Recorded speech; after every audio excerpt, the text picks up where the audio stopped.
ये सत्य घटना है परमात्मा कबीर देव जी के सह शरीर इस भूलोक को छोड़कर सतलोक जाने की। इस लीला को करके उन्होंने सिद्ध कर दिया कि वे ही सच्चे और पूर्ण परमात्मा हैं। कबीर प्रभु की ये लीला हमें ये संदेश भी देती है कि परमेश्वर किसी धर्म या जाति के बंधन में नहीं बंधा, वो तो सबके लिए एक है। और अगर किसी ने सतभक्ति की है तो पृथ्वी के चाहे जिस भी कोने में शरीर छोड़े, वो अपने पुण्य कर्मों के प्रताप से उद्देशित लोक को ही प्राप्त होता है।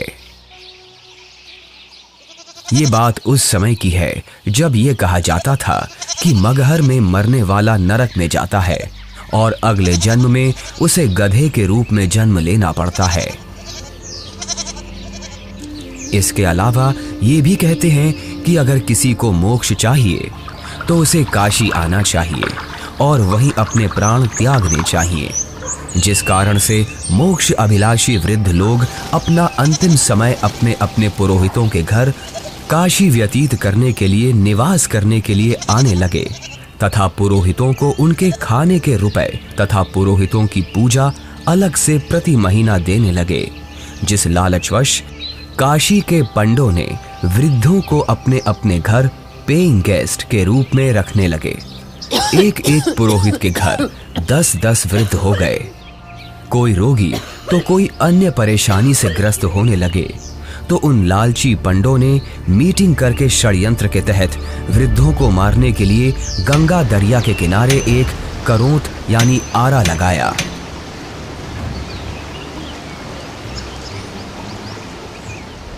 भ्रम फैलाया गया कि जो शीघ्र स्वर्ग जाना चाहता है तो इतने रुपए पूजा, जो उस समय की अधिकतम राशि थी, जमा कराओ। श्रद्धालुओं ने वृद्धावस्था के दुख से छुटकारा पाने के लिए तथा स्वर्ग जाने की भावना से वह महंगी फीस भी देने लगे। उन पंडों ने आदमियों का आरे से गर्दन काटने का पाप सिर पर ले लिया। पंडों के षड्यंत्र पर विश्वास करके वृद्ध अपने बेटों से काशी में प्राण त्यागने के लिए आग्रह करने लगे। लेकिन पिताजी, अभी आपकी और माँ की आयु ही क्या है? अभी तो आपको अपने पोतों का ब्याह देखना है, उनकी संतानों को अपनी गोद में खिलाना है। देख बेटा, जिंदगी जीने का लालच तो कभी खत्म नहीं होता, और वैसे भी अपने जीवन में हमने अपनी सारी जिम्मेदारियों को पूरा कर लिया। अब जब भगवान के पास जाना ही है तो देर क्यों करना? हमें काशी में पवित्र करौंत लेने में स्वर्ग की प्राप्ति होगी। लेकिन पिताजी, काशी में लगे उस करौत के नीचे आकर मरना तो आत्मदाह हुआ ना? अगर उस आत्मदाह से ईश्वर मिलते हो तो क्यों ना आत्मदाह किया जाए? और वैसे भी यहाँ मगहर में मरने से तो हमें मोक्ष मिलेगा नहीं। अगर हम यहाँ मरे तो अगले जन्म में हमें गधे के रूप में जन्म लेना पड़ेगा। क्या तू चाहता है कि तेरे माता पिता का अगला जन्म गधे के रूप में हो? जितनी जल्दी हम काशी जाकर करौंत के नीचे मरेंगे उतनी जल्दी ही मोक्ष मिलेगा। लेकिन पिताजी। बस बेटा, तू हमारे साथ काशी चलकर वहां हमारी करौंत के नीचे आकर प्राण त्यागने की व्यवस्था कर दे। रामशंकर अपने माता पिताजी के साथ काशी के घाट पर पहुंचते हैं। वो उस घाट पर भी पहुंचे जहां करौंत लगा हुआ है। करौंत से थोड़ी दूर पर ही खड़े होकर वो सभी देखते हैं कि गंगा नदी के किनारे करौंत वाली जगह है। उसका हैंडल करौंत से थोड़ी दूर पर एक मंदिर के पास है जो गुप्त है। हे ब्राह्मण, मुझे भी मोक्ष को प्राप्त करना है। ये काशी है और यहाँ मरने वाला हर व्यक्ति मोक्ष के लिए ही आता है।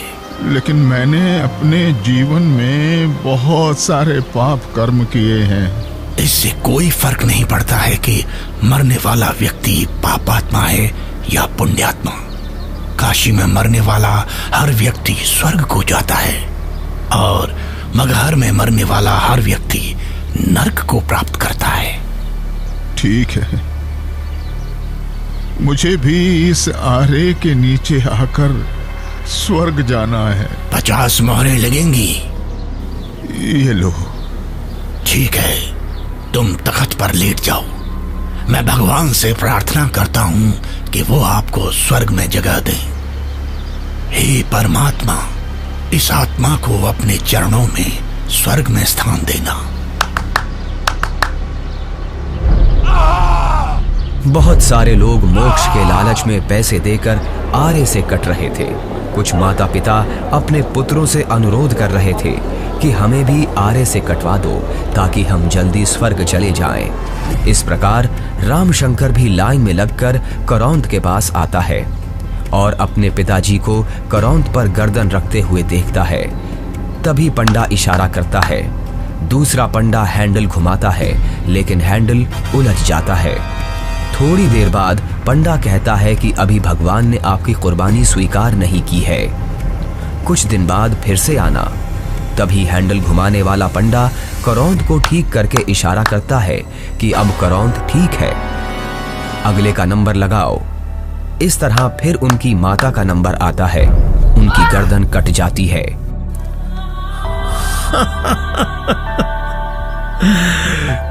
कितना भागा हूं मैं कि भगवान ने मेरी कुर्बानी स्वीकार नहीं की।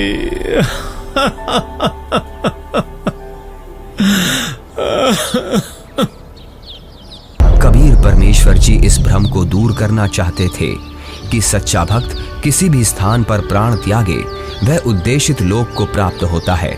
सत्य कर्मों, पुण्य कर्मों को करने वाला व्यक्ति, सत्य साधना करने वाला व्यक्ति संसार के चाहे जिस कोने में भी शरीर छोड़े और चाहे जैसे छोड़े, वो अपने पुण्य कर्मों के प्रताप से ईश्वर के पास चला जाता है, नरक नहीं जाता। लेकिन दुष्कर्मों को करने वाला इंसान चाहे जहां भी मरे, चाहे काशी हो चाहे मगहर, उसे नरक की ही प्राप्ति होती है। सतलोक को प्राप्त करने के लिए पुण्य कर्म जरूरी हैं, ना कि काशी क्रोध के नीचे मरना।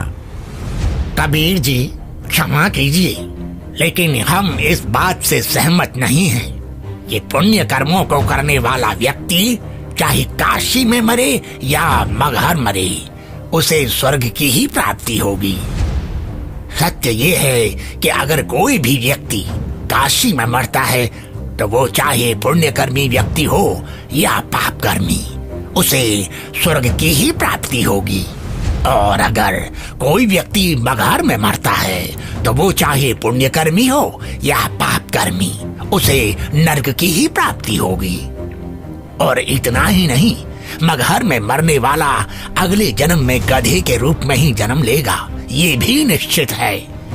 उस व्यक्ति को भी स्वर्ग की प्राप्ति नहीं होगी।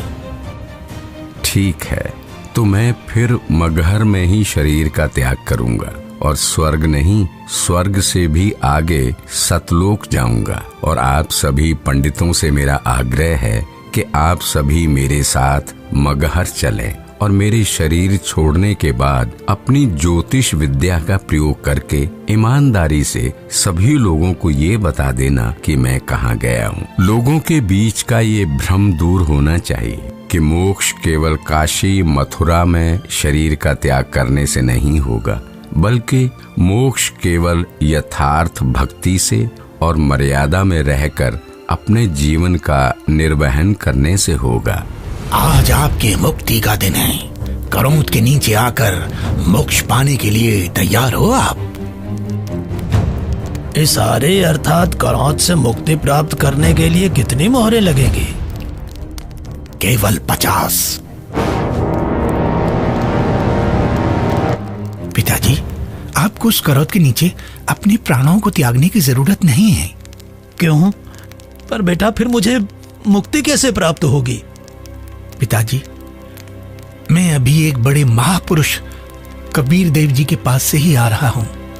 उन्होंने कहा है कि जो व्यक्ति पुण्य कर्म करता है वो सतलोक ही प्राप्त करता है। उसकी मृत्यु चाहे जहां हो।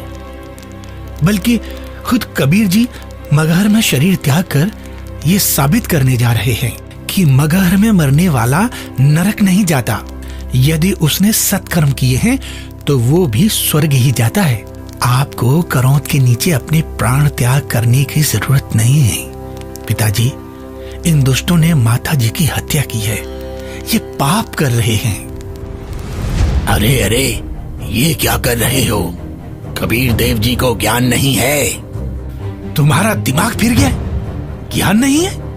वो तो साक्षात परमात्मा हैं। तो ठीक है, हम भी उनके साथ मगहर चलते हैं और देखते हैं कि उनकी कही गई बातों में कितना सच है और कितना झूठ।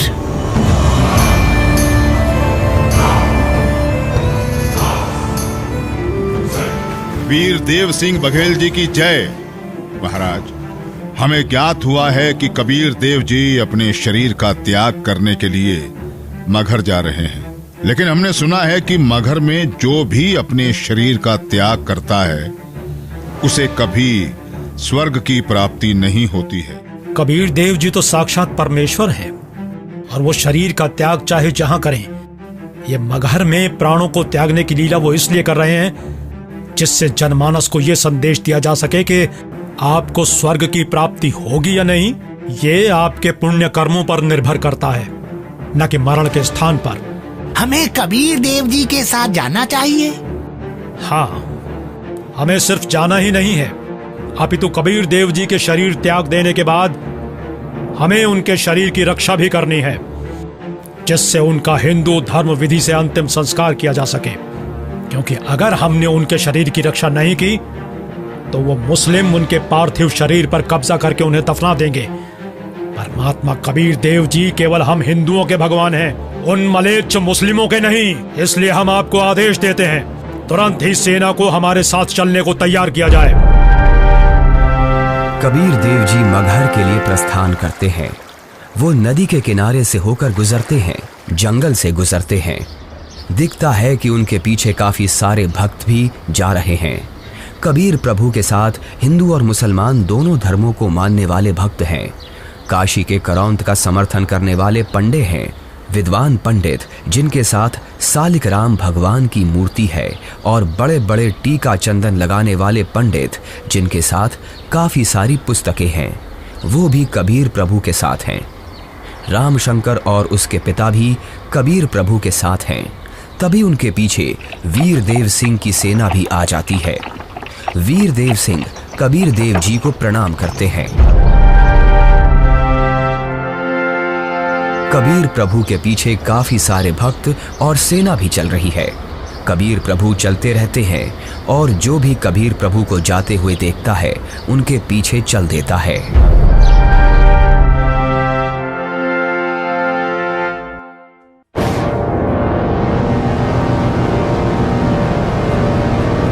सलाम वालेकुम नवाब बिजली खान पठान साहब। वालेकुम अस्सलाम। कहिए, क्या खबर है? जी नवाब साहब, हमें पता चला है कि खुदा के रूप हमारे पीर कबीर जी महाराज मगहर आ रहे हैं, और सुना है कि वो यहाँ अपनी रूह को अपने जिस्म से आजाद करके सतलोक को रवाना हो जाएंगे। क्या? फिर तो हमें इसी पल कबीर जी के पास पहुंचना होगा, और कबीर जी की रूह के इस दुनिया से जाने के बाद उनके जिस्म को अपने कब्जे में लेकर इस्लाम के रिवाजों से उनके शरीर को धरती में दफन करना चाहिए। और इस बात का भी ख्याल रखना चाहिए कि उनका जिस्म काफिर हिंदुओं के हाथ न लगे। जी नवाब साहब, ऐसा ही होना चाहिए। सेना को हमारे साथ कबीर जी के पास चलने के लिए फौरन तैयार किया जाए, लेकिन कबीर जी को इस बात की अभी भनक न लगे।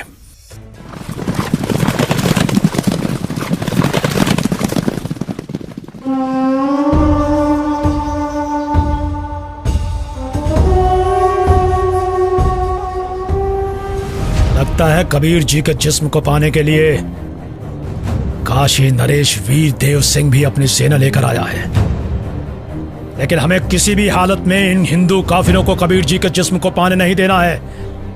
आपके आने का मकसद हमें पता चल गया। पीर जी, बिजली खान आपकी क्या खिदमत कर सकता है? मैं अपना शरीर त्याग करने से पहले स्नान करना चाहता हूँ। जी, हम अभी आपके नहाने के लिए साफ पानी की व्यवस्था करते हैं। नहीं, मैं किसी बहते पानी के दरिया में स्नान करूंगा। बिजली खान। पीर जी, यहाँ एक दरिया बहता था जिसका नाम आमी नदी था, लेकिन पीर जी, शंकर भगवान के श्राप के कारण उसका पानी अब एकदम सूख चुका है। चलो दिखाओ मुझे वो आमी नदी कहाँ है। जी पीर जी, चलिए। कबीर देव जी, वीर देव सिंह, बिजली खान और उनके सेना और बाकी के भक्त उस आमी नदी के पास पहुंच गए। कबीर देव जी ने उस सूखी हुई नदी को देखा। कबीर देव जी ने अपने हाथ जोड़कर प्रार्थना की और फिर अपने हाथों को हवा में ऐसे लहराया जैसे कि वो नदी को बहने का इशारा कर रहे हों। कबीर प्रभु के ऐसे इशारा करते ही थोड़ी दूर पर नदी की ही जगह पर एक जोर से धमाका हुआ और धरती के अंदर से पानी का सैलाब निकला। ये देखकर सभी लोग चौंक जाते हैं और सभी भक्ति भाव से भरकर कबीर प्रभु को देखते हैं और अपने हाथ जोड़ लेते हैं। पूरी नदी में पानी भर जाता है। सभी लोग खुश हो जाते हैं। कबीर प्रभु की जय, कबीर प्रभु की जय, कबीर प्रभु की जय। आदेश दें प्रभु। हुक्म दे मालिक। मुझे 2 सफेद चादरें चाहिए, एक बिछाऊंगा और एक ओढ़ूंगा। जो आज्ञा प्रभु। इसी क्षण 2 सफेद चादर यहाँ लाई जाएं। कोई और आदेश दें प्रभु। बिजली खान, तुम सेना किस लिए लाए हो? वीर देव, तुम किस लिए सेना लाए हो? प्रभु जी, हम आपके शरीर को इतना मलिच्छ मुसलमानों के हाथ नहीं लगने देंगे। इन्होंने अगर आपके शरीर को छू तक भी लिया तो इनमें से कोई भी जीवित नहीं बचेगा। हम आपका अंतिम संस्कार हिंदू रीति रिवाजों से करेंगे। तो हमने भी चूड़ियां नहीं पहन रखी हैं। हम भी अपने अल्लाह के स्वरूप पीर कबीर जी का जिस्म हिंदू काफिरों को नहीं देंगे और इस्लामी तरीके से पीर जी का शरीर को दफन करेंगे। और अगर ऐसा नहीं हुआ तो इसका अंजाम बहुत बुरा होगा। हम वीर देव की सेना से युद्ध करके आपका शरीर प्राप्त करेंगे, लेकिन अंतिम संस्कार हम मुस्लिम तरीके से ही करेंगे। मुझे नहीं पता था कि तुम सब मेरी शिक्षाओं को इतना ही समझ पाए हो। 120 साल हो गए मुझे तुम सब लोगों को समझाते हुए, फिर भी इतना ही समझ पाए हो। मुझे इतना ही जाना है तुम सब ने। आज भी तुम एक ना होकर हिंदू मुसलमान बनकर अलग अलग खड़े हो। मेरी चेतावनी है, अगर तुम लोगों ने आपस में झगड़ा किया तो ठीक नहीं होगा। तुम दोनों एक ही परमात्मा की संतान हो। तुम दोनों अलग अलग ना होकर एक ही हो। हम सबको एक साथ रहना है। मेरे सतलोक गमन के बाद इन चादरों में तुम्हें मेरा शरीर नहीं मिलेगा। एक चादर तुम हिंदू ले लेना और एक चादर तुम मुसलमान, और इन चादरों में जो भी चीज मिले उसे आपस में आधा आधा बांट लेना। आपस में लड़ाई नहीं करना, नहीं तो गृह युद्ध छिड़ जाएगा। मेरे जाने के बाद आपस में झगड़ना मत, ये मेरा आदेश भी है और विनती भी। कबीर प्रभु का शरीर मैं किसी को नहीं दूंगा। कबीर प्रभु के जिस्म को छोड़ने के बाद मैं इनके शरीर को अपने कब्जे में लेकर ही। सभी लोग हाथ जोड़ लेते हैं। अब वीर देव की आंखों से आंसू निकलते हैं। बिजली खान की आंखें भी नम होती हैं। दोनों एक दूसरे को देखते हैं और आपस में एक दूसरे को गले लगाकर रोने लगते हैं। दोनों सेनाओं के सिपाही भी एक दूसरे को देखते हैं। वहां खड़े ब्राह्मण लोगों की भी आंखों से आंसू गिरने लगते हैं। रामशंकर और उसके पिता के भी आंसू गिरते हैं। सभी लोग एक साथ कबीर देव जी के नाम का नारा लगाने लगते हैं। कबीर प्रभु की जय, कबीर प्रभु की जय।